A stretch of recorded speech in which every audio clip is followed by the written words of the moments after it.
Number 1 model నియోజకవర్గంగా తీర్చిదిద్దుతాం.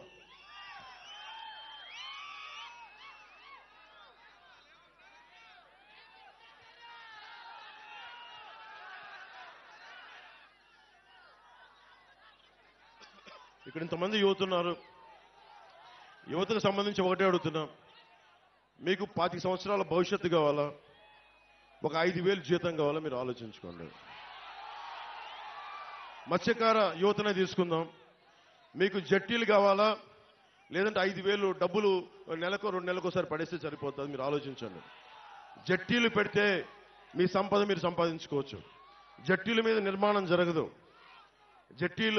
బీచ్ల మీద జట్టీల నిర్మాణం జరగదు. ఎందుకంటే మీరు ఎప్పుడు దేహి అంటా ఉండాలి ప్రభుత్వాన్ని. నేను చెప్తున్నా, మీరు ఎవరిని దేహి అనే పరిస్థితుల్లో నేను పెట్టను. మీరు 10 మందికి ఇచ్చే స్థానంలోనే పెడతాను నేను మిమ్మల్ని. ఇక్కడ నేను హుద్హుద్ తుఫాన్ అప్పుడు శ్రీకాకుళం వెళ్తే రణస్థలం దగ్గర ఒక యువకుడు చెప్పిన మాట